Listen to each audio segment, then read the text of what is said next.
Hello and welcome back to Always Sunny in Hollywood, where we discuss movies that are both good, bad, and everything else in between.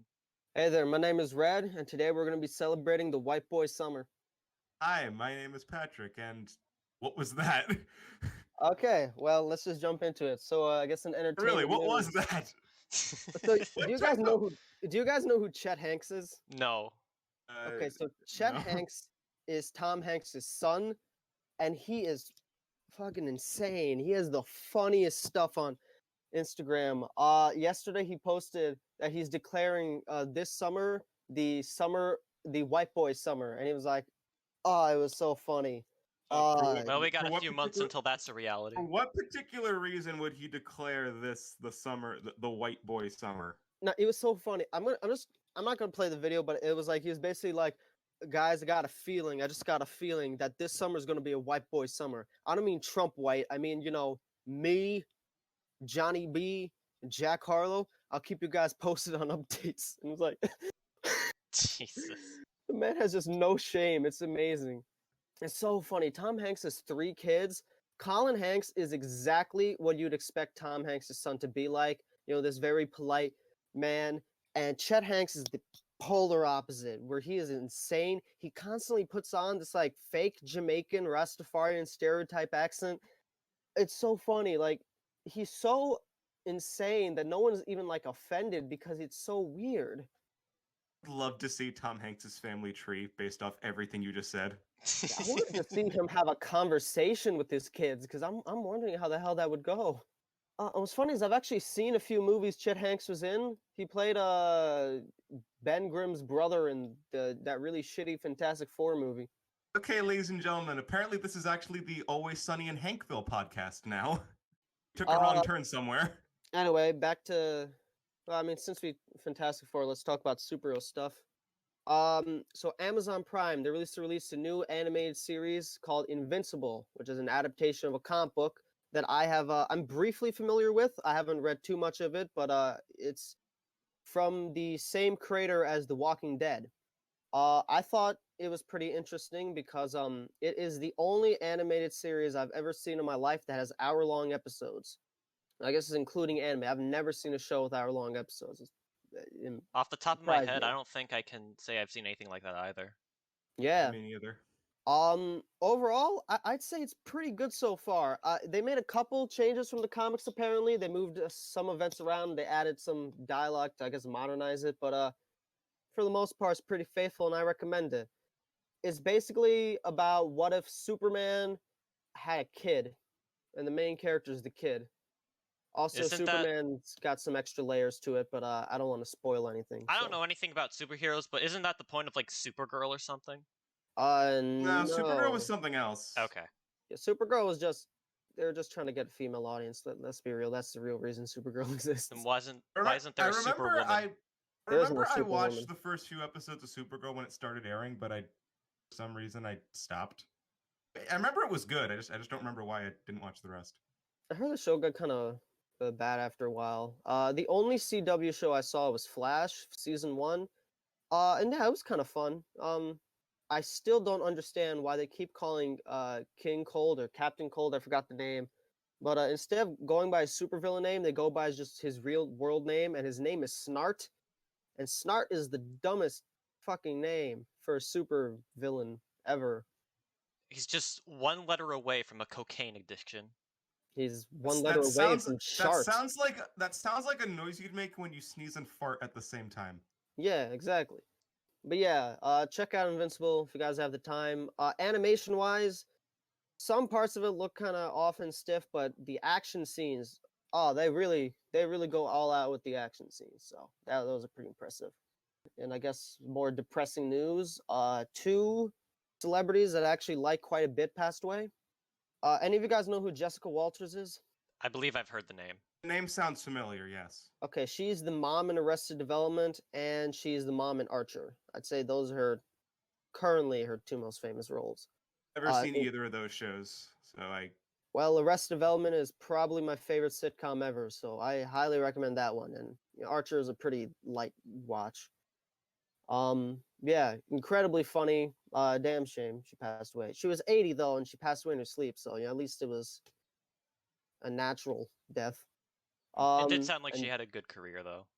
yeah. And the second one, I know for a fact you guys are familiar with. It's the book author Beverly Cleary. Oh, Yeah, Um. she wrote Beezus and Ramona, and Oh, also okay. and the Mouse on the Motorcycle. If you're familiar with that series. I remember we read that story in second grade. Yeah, yeah, I really like that book series. Yeah, Oh, 104. That's it was insane. 104. Yeah, that's Damn. Oh my fucking insane. god. Yeah, like that's so old. I don't even like feel bad because it's like Oh Jesus my Christ. god. I had no idea that she was that old. I thought she was like 80s or 90s. Nah, 104. It was Oh my crazy. That's god. impressive, honestly. It is. Yeah. God. You Oh, guys hear man. about the Lil Nas X controversy? No. What? He made a music video for his song "Call Me by Your Name," and it involved him twerking on the devil. So obviously, a bunch of Christians got What? upset. What? Lil Nas X twerked on the devil and gave him a lap dance. It's a sentence that has been said. Yeah, Oh my god. yeah. And you got the same This is Fox reality. News You got the same Fox News far right outrage. It's like, oh, he's gonna turn our kids gay, and I don't know. Personally, if you're worried about your kids turning gay, just make them watch WAP on repeat. You know, keeps the homosexuality from seeping in. Anyway, moving Oh, on. enough about that. Yeah, Yeah.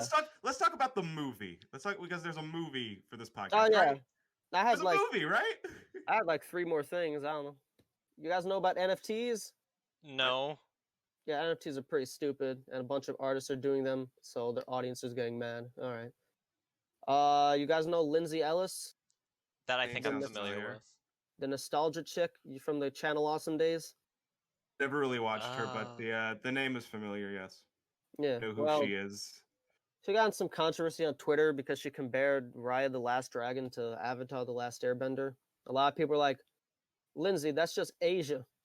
She apparently like deleted her account though. I don't know why, because she's been in much worse controversy before and never she recovered from it. So I don't know. Seems like a very stupid choice. I'll be honest, I don't really follow Channel Awesome or any of the people Neither who do I. were It's been involved years since I anymore. last saw a video from that channel. Occasionally, She's not on if it's a Channel movie Awesome that I'm anymore. interested in, I'll check it out. But otherwise, I just really don't care anymore. Well, she left Channel Awesome years ago, and I still She watch. was she was once affiliated with Channel Awesome. Yeah, her videos are actually really good. I recommend them. She made a video chronicling the Hobbit trilogy and like the whole behind the scenes. It's a very thorough. I'd recommend that one at least. And she did some musicals, but I don't know. You're into musicals, right, Patrick? Absolutely. Yeah, she did one talking about why Phantom of the Opera, the movie, was a terrible adaptation.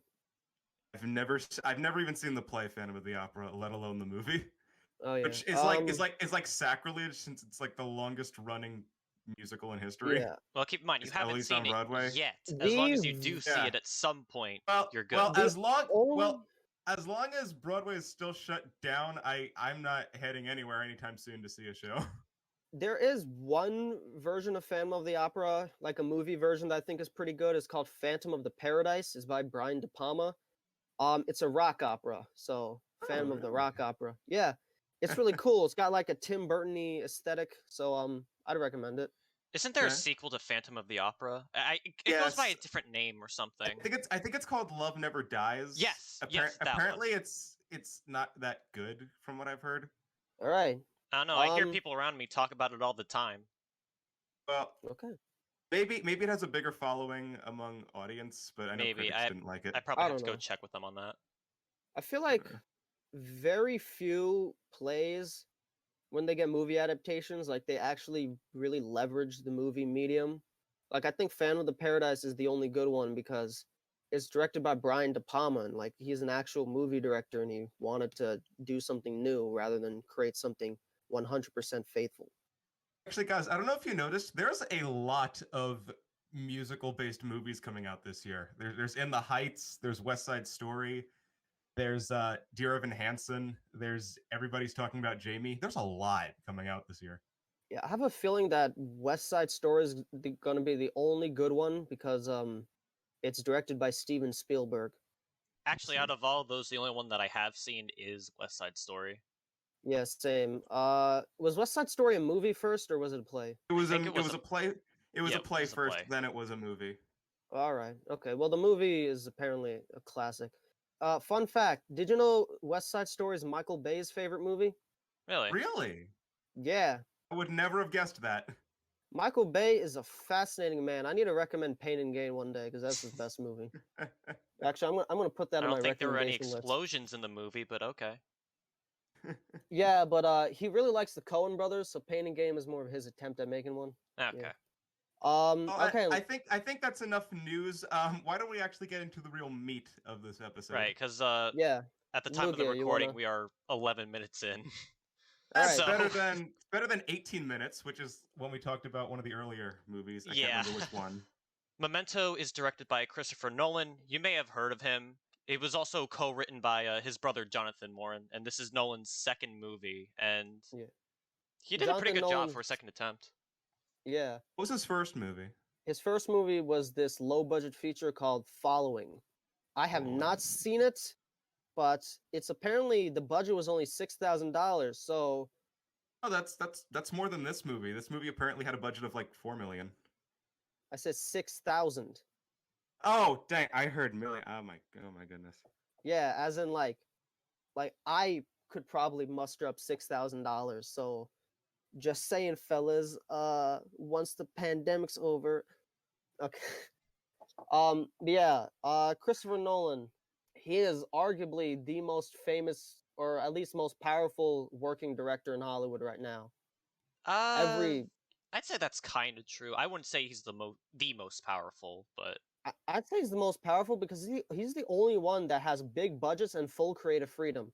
Like no other director would have ever been able to get Tenet made because no other director the studio would trust enough, Well, guys, let me ask you. except Spielberg. Before we actually head into Memento, what other Christopher Nolan movies have you seen? I have seen every movie except Following and Insomnia. I need to take a look at what he's done because I might have seen Uh, at least one. Yeah, I've seen all of his movies except the one right before this and the one right after this. Uh, I've only excluding this one. I've only seen two. I've seen Tenet and I've seen Dunkirk. I You think haven't I've seen seen any of the Dunkirk Batman before. movies. I've seen a little bit of The Dark Knight. Oh, fuck! I Yeah, forgot. I still haven't need to seen. see I that haven't one. seen. I haven't seen Dunkirk. That's my Dunkirk my is bad. really good. Dunkirk is I, really I'm good. sure, but I don't know. I feel like every war movie I've seen I've liked, but I don't know. I feel like they're kind of all the same after a bit. Who knows? I'll check it out. I've not seen many war movies, so Yeah. Full Metal Jacket's Um. good. Yeah. Full Metal Jacket's probably my favorite. I don't know. Apocalypse Now is actually pretty great. Yeah, other than anyway, Dunkirk, I can't really say I've seen any other movies that he made. I'd say his best movies is probably this one and The Dark Knight. Those are my two favorite from him. Apparently, the way the writing was is that Jonathan Nolan pitched it, and then Chris and Jonathan both wrote their own stories, and Jonathan's version got turned into a book, which was released a year later when Chris and Jonathan they sort of basically co-wrote the movie script. This actually came out September 5th, 2000, so shortly after you two were born and shortly before I was born. That's kind of cool, I guess. I don't know. John G was named after Jonathan Nolan's professor. That's an interesting fun fact, I guess. And Brad Pitt was initially supposed to be Leonard, but couldn't because of scheduling conflicts. I can believe that. Yeah, actually. he eventually went with Guy Pearce because he didn't really have a celebrity status at that point yet. Yeah, he was well known, but he wasn't like that well known. Yeah. Actually, guys, speaking of Guy Pearce, this is like a really weird comment, but whenever I look at him in this movie, I think of like a cross between Neil Patrick Harris and James Marsden. I don't know. I can see that. I can see it. Yeah. He has the hair of Neil Patrick Harris, and he has a bit of the face of James Marsden. I kind of see it. Yeah, I can And I'm kind of just see like, it. huh. I know it's a weird thing to say, but that's just what was running through my mind. Every time I see Guy Pearce, I just think of his mouth because his mouth. I don't know how to describe it, but he's got a distinct mouth. You know. We can get into the plot now. Okay. So, if you're at all familiar with Memento, you'll know that it follows a very unusual structure. It's not linear storytelling by any means, but I think it works Actually, for this kind of movie. familiar with Christopher Nolan in general, you'll know that he's a big fan of nonlinear storytelling. This isn't the first movie he's done this structure in, and it's definitely not his last. He repeated That it man in. sure does love jumping No, through but time. from what I've seen, and I haven't really seen many Nolan movies, I think it's a really, really great attempt, and it works Oh, near this one is perfectly. by far his best attempt at this because I think it's absolutely pointless in The Prestige. And it was alright in Batman Begins, actually. It was pretty good in Batman Begins, but this is by far the best. So if you're at all confused on how this is structured, I'll try to make it a little easier for you. Think of this movie as two separate plots happening at completely separate ends of the movie. There's plot A and there's plot B. Plot A happens at the end of the movie and works its way backwards, and plot B happens at the beginning and works its way forward, kind of like how a typical movie would. And you constantly swap between plot A and plot B until they converge in the middle, and that's essentially the end of the movie. Yeah, basically. Shit, yeah, you kind of perfectly described it. So what actually happens in the movie, it revolves around a guy named Leonard Shelby who is trying to track down a man named John G who supposedly raped and murdered his own wife. The problem is that Leonard has short-term memory loss, so he can't really remember small conversations, he doesn't really remember people he's just met, and after a while basically, everything just he fades in his mind. basically he can't make any new memories since his wife died. So yeah, he has all these friends and people he's met that he has no memory of, but they do, and he just kind of has to roll with it. But he does Basically, write yeah, everything down before he forgets, which would also explain why he has all those tattoos around his body, on his chest, on his legs. yeah. The tattoos is for facts that he cannot forget or lose. When stuff he writes on paper, he can that stuff can get destroyed. So the tattoos is so never So forgets. that's plot A, which again works its way backwards. Plot B is pretty much right after the incident. Leonard starts having short term memory loss, and he begins talking on the phone to an unnamed character. I don't think we find out who it is. I think he was meant to be Was it supposed to be either Teddy? might be Teddy or the other guy. The guy Jimmy? he yeah. Okay. So on the phone, Leonard starts telling the story of a man named Sammy Jenkins who has a similar condition to Leonard. He was put through many tests to see if he had short term memory loss, and They basically determined that it was psychological, not physical. Because of that, his wife just couldn't accept the fact that he wasn't faking it, and basically administered a test that led to her getting put into a coma. yeah, because she had diabetes and she kept testing to see if Sammy would notice, oh hey, I shouldn't really be giving her these insulin shots. But Yeah. unfortunately he did have short-term memory loss, and that is what happened. So the B plot sequences are in black and white. That way you instantly know. And at the very end of this movie, there's this pretty cool transition where it switches from black and white to color. Just That when the was two storylines converge yeah, into each other neat. and become one. Now, before we get into the spoilers, I just want to say this is a very small thing, but at the very beginning of the film, I absolutely love how the footage is reversed, where Leonard is shaking the photograph and it fades away, Yeah. which Yeah, says a lot about this movie. yeah. Like Yeah. as soon as the movie started and that whole reverse thing was happening, I'm like, oh god, is this Tenet again? Yeah. This movie is very sharply edited. If you notice every single scene in the reverse thing, they always ended at like right when they say the first line of the scene we already saw Yeah. before. That way no one gets lost. So I'd be very surprised if anyone got confused, but I don't know. People got confused at Inception. I thought that was pretty easy to follow, so who knows? I was able to follow this movie pretty well, but I was a bit confused by the ending. But we'll get to that. We'll get to that We'll get to eventually. that in a little bit. But for now, Yeah. uh, Yeah, I think we basically covered the story pretty well, unless you want to go into spoilers. There's still a little bit before spoilers. All right. So Teddy, who we mentioned earlier, is supposedly a friend of Leonard, who he actually kills in the beginning of the movie. He finds out that he is John G, but since we're working backwards, we learn why he thinks he's John G, what led up to him, and who did he meet along the way, i.e. Natalie, Yeah. who you think is a friend of Leonard, but it We doesn't turn later. out that way. Yeah.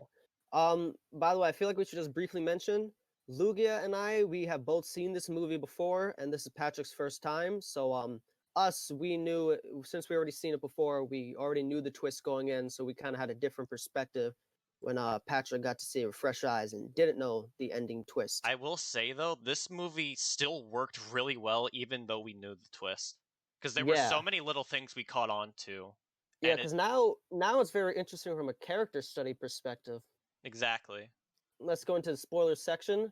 Basically, at the end of the movie, or I guess beginning, if you want to get technical, we see Leonard kill John G. Apparently, That's the middle, technically, not the beginning.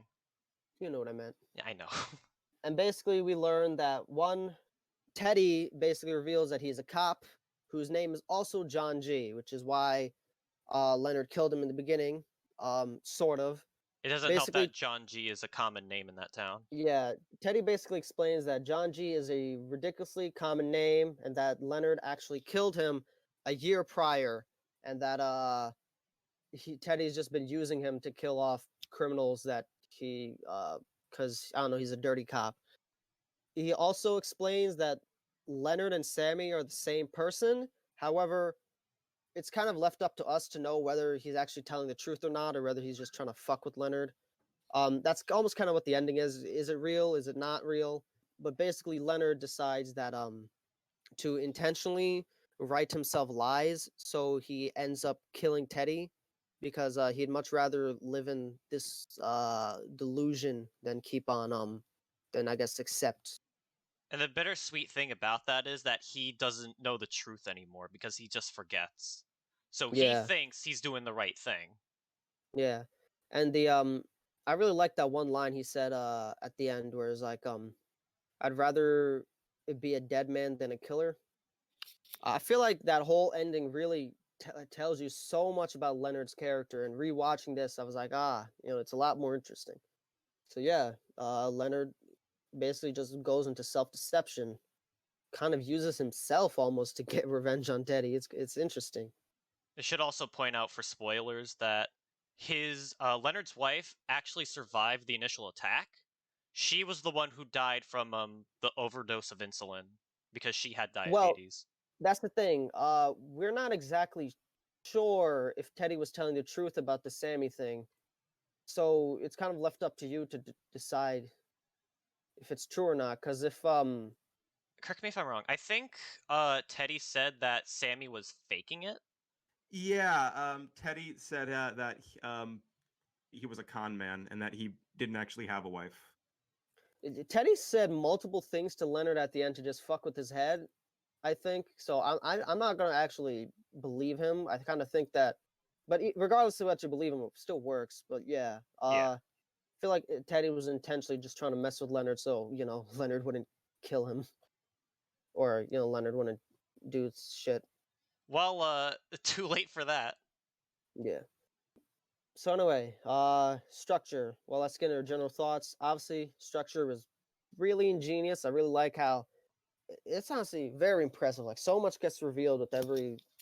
I guess it wouldn't be flashback, but every scene, it's incredibly well executed. The idea of switching between the chronological story and the verse story keeps a good pace and allows us to still have a pretty steady through line throughout. So yeah, this is pretty flawlessly edited. I completely agree. But I feel like if this movie were in chronological order, it really wouldn't leave much of an impact. Because Yeah, by but Yeah, then, that's not the thing. really. you already It's about know the truth execution. about Leonard, and then it just becomes him trying to kill Teddy, thinking he's John G, when we as an audience know that he is not the John G he's looking for. Yeah, you need the unique structure for the story to really work and really have an impact. And after that, there's just no there's no falling action. He just kills him and that's it. Yeah. So I think the editing choices, like just one more thing on the editing, because I feel like we're gonna talk about that a lot. But I like how it kind of puts you in the perspective of Leonard, where the fact where you don't know anything that happened before, so you're just like Leonard. You have no fucking idea what's going on, like going into each scene. So that's pretty cool. I like how he serves as a vessel for the viewer to connect with because of that. Yeah. Until, again, the very end where you learn the truth and Leonard's not who you think he is. I thought all the stuff with Natalie was pretty interesting because how she essentially is lying to Leonard constantly. And And also every taking single advantage of him. yeah, every scene we see with Natalie, when we go to the next one, we realize that it was complete bullshit, and Natalie was it was the whole everything was something else that we didn't know. This movie has taught me anything. It's that if you have amnesia of any kind, never go out drinking at a bar. Yeah. Because you. Yeah, listen, if I got amnesia, I'm just gonna rely on you two to just not lie to me, okay? Right, I guess besides the structure and the characters, I thought the score pretty good. Kind of I like noticed that most of the time there was no music, which was interesting. yeah, but anytime it was very smooth It was very transition. good. It was very Yeah. ambient, but it worked pretty well. Mhm. You know, I know you guys haven't seen the rest of this catalog, but I find it very interesting how differently directed this is from most of Nolan's work. Because once he started making action movies, he started taking a lot more wider shots, but these are a lot more close and up personal. And also, he really likes to abuse the soundtrack a lot, like a lot. You should know But this no, because of Dunkirk, right? You yeah, know, like yeah. Dunkirk, it was so loud, right? Dunkirk, I heard yeah. Yeah. I heard a Sound was lot a of people very say, crucial part of Dunkirk. yeah, I heard Because Dunkirk there was loud wasn't as fuck. there wasn't a lot of dialogue in Dunkirk. It was the audio, like the sounds told the Yeah. story a lot. A small detail I liked is at the very end of Sammy's story, you see Sammy turn into Leonard after a doctor passes him, like they sort of do a Yeah. wipe transition. You guys Yeah. notice that? Yeah. It was That's pretty very cool. brief. Yeah. What'd you guys think of the cinematography? It was really solid, very professional. I agree. There wasn't Yeah, really a whole lot I could think of that this movie did wrong, honestly. Yeah. Again, cinematography is pretty different from Nolan's other stuff because he brought the camera back once he started doing action movies because you know how IMAX works. I thought this movie was really, really good, but I do have one small little criticism with it, and that is I felt there were a few points where the dialogue felt a little bit soft and a little hard to hear. It wasn't to the same extent as Tenet, but there were a few points where I felt like I had to turn the audio up a little bit. Do you have any Okay. examples? Not the top of my head, but mainly from Leonard, there were a few points where like he was having a conversation with somebody and he just felt like he was talking a little too quietly. Like, off the Yeah, top of my no, head, I get it. can't I know. directly say it. Yeah. Um, Other than that, I don't really have too much to complain about, but I do have a few questions regarding the ending.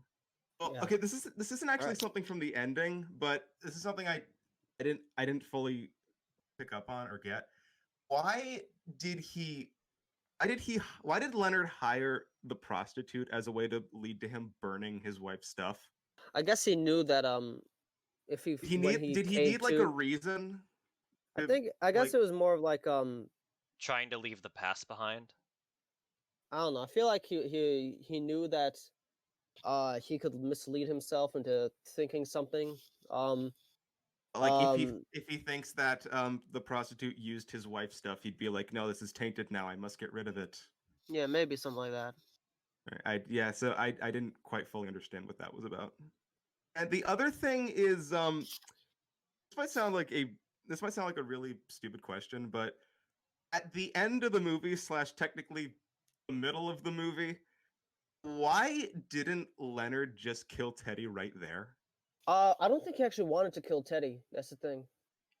Because he was only after John G and no one else. I don't think he wanted any collateral damage. Yeah, but he figured that he could Yeah, but Leonard wanted to no, get right with what he did wrong. No, he just wanted to write down "Don't trust Teddy," but then that kind of spiraled into this whole other thing. So yeah, no, I think he just wanted to stop associating with Teddy. He didn't want to kill him, but ultimately, because his notes are pretty vague, he ultimately did lead to end up killing him. But I don't think he Uh, actually wanted to kill Teddy. Well, no, But at the end because, of the movie, he said, "You're John G, so you'll be my John G." huh? Yeah, he wrote down his license plate number. All right, then I don't know.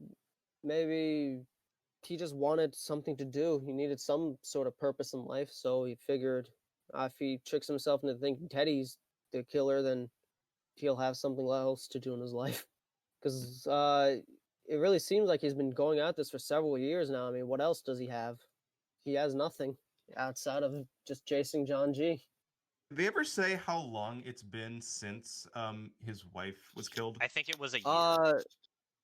Over a year, I think, because Teddy said that they killed John G a year ago, so I'd assume probably a year before that. Right, yeah. So anyway, the cast, mostly three characters: Guy Pearce, Joe Leono, and Carrie Ann Moss. We had a bit of a Matrix reunion here because Joe and Carrie Ann Moss were both in the Matrix. Major characters too. Have you guys all seen the Matrix? I've seen the I've first seen the movie. first one. Yeah. Okay, good. Brief spoiler for the Matrix to anyone listening. Joe is Cypher, who's the one who basically betrays everyone, Yeah. Ah. and Carrie Ann Moss is obviously Trinity. You know, the main lead. I the think she main was female chosen as character. Natalie simply because of her role as Trinity. I'm pretty sure the Matrix came out just the year before, though. Yeah, Matrix was 1999. Memento's 2000. Yeah, so I don't know. Maybe It's like a 1-year reunion. But yeah, Guy Pearce, he's probably best known for LA Confidential. It actually came out before Memento, so I'd say Memento is probably his best role, but best known role. But LA Confidential, pretty big noir movie. Actually, I'd recommend if you like Memento to check out LA Confidential because it's a noir type movie. That's actually a movie I own but have never seen. Yeah. I'd So- recommend it. It's pretty good.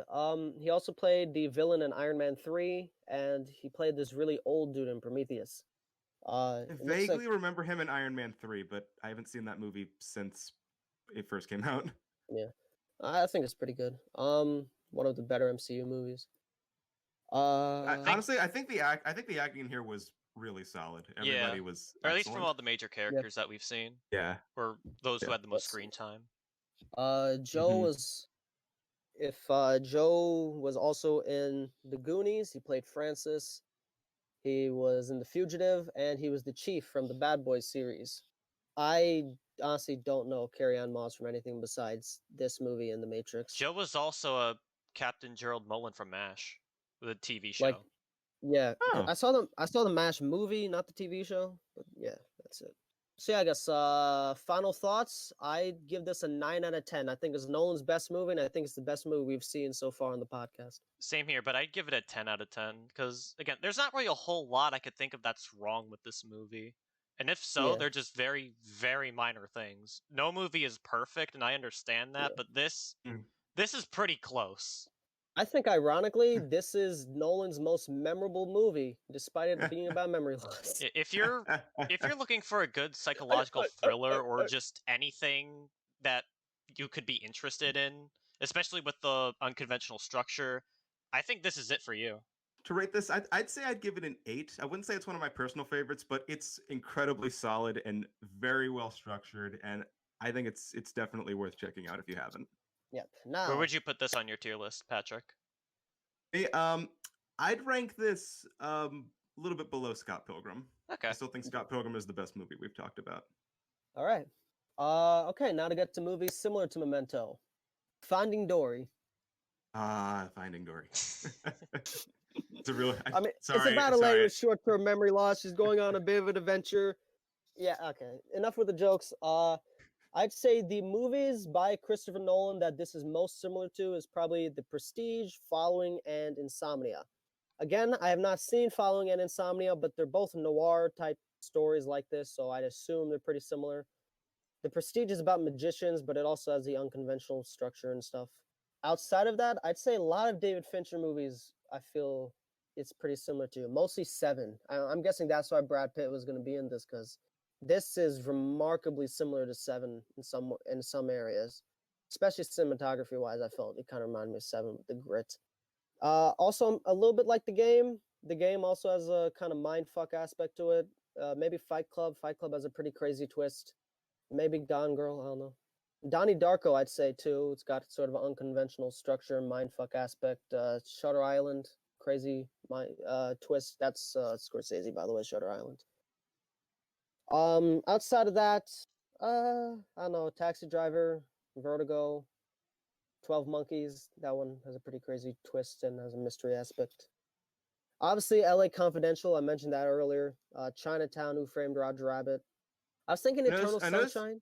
I noticed you Eternal also put Sunshine. a book and a manga here in recommendations as well. Yeah, I'll explain that. So then there's Eternal Sunshine, which that has a whole memory erase aspect to it.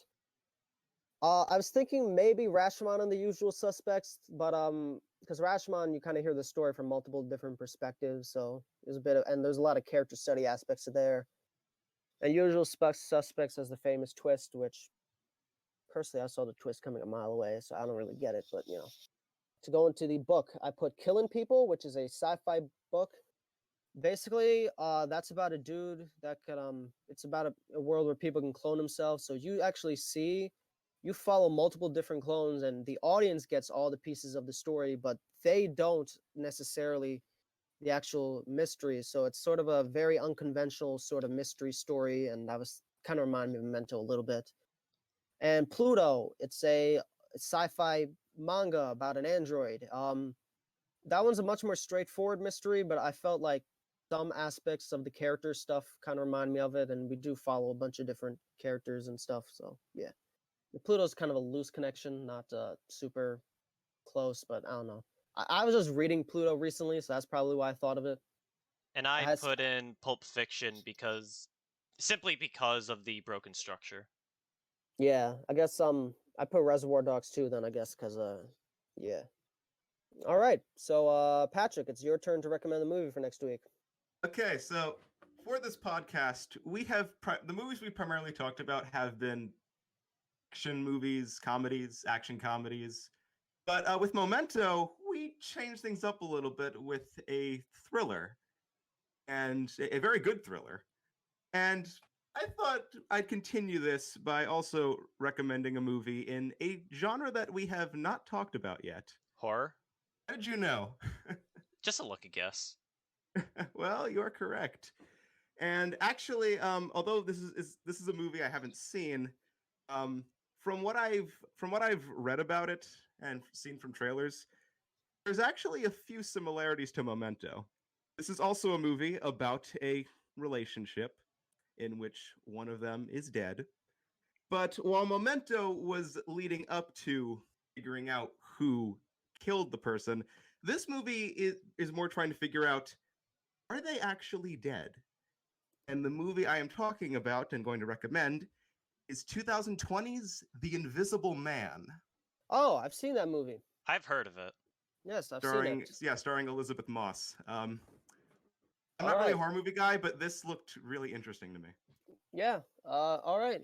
I have seen this movie. It's pretty good. Let's see. What streaming service is it on? Apparently, it's on HBO Max, which is confusing to me since it's a Universal movie. Yeah. It's also apparently on Hulu. So I don't know if you have Hulu. Not on Netflix for some reason. Yep. Well, then again, HBO Max. So. Is it free on any platforms right now? No, but I don't know. So, all right, we are continuing the trend of branching out to different genres. So thrillers, I'm all right. down with it. And I guess I'm going to recommend next week, so I'll think of something. Yeah. Yeah. What genres have we done so far? We've done a romantic comedy. We've done action. Like I said, we've done action comedies, thriller, and now horror. So and Scott Pilgrim, that was the gangster. Scott Pilgrim was an action comedy, romance. Departed was a gangster movie. Samurai Cop was an action comedy. Green Hornet, action comedy. But I'm a Cheerleader, romantic comedy. And this Memento is a psychological thriller and drama. Yeah, and this is a horror movie and thriller. So I guess yeah, we have a lot of romantic comedies, huh? All right, I guess next week I won't pick a romantic movie. Oh, I guess we should also talk about the romantic relationship in this movie so we can compare it to everything else. Right, because there barely was any, but this was actually the best one so far. But I'm a Cheerleader was pretty good. All right, yeah, fair enough. Yeah. Take notes, Samurai Cop. You just gotta make the romantic relationship a bitch. Yeah. Who knows? I might pick a movie with subtitles for next time. Oh, Well, foreign you film, have right? a week to Yeah, decide. I'll think of but, something. Okay. but yeah, next time, The Invisible Man. Watch out, he's behind you. Hey now. Don't worry, you can't Yeah. see him. Since I already saw this, I'm gonna try to see the original, just for comparison's sake. This is gonna be the first time I've seen this movie. Yep. Yeah. Actually, this is Alright. also going to be the most recent movie we've talked about since Yeah. it came out last year. One of the last movies released before the pandemic hit. Yes, I did not see it in theaters. By the way, I should make that clear. Yeah, because it came out after Sonic the Hedgehog, and we all saw Sonic the Hedgehog last. Yeah, it came out February 28th, the last day of February. No, it was leap year. Right. Anyways, directed by Lee Winnell, who is famous for. Hey, whoa! We'll get there next week. We'll get there next week. Don't slow down there, partner. Slow down. I feel like we should tell Slow people down the there, director. partner. Slow down there, partner.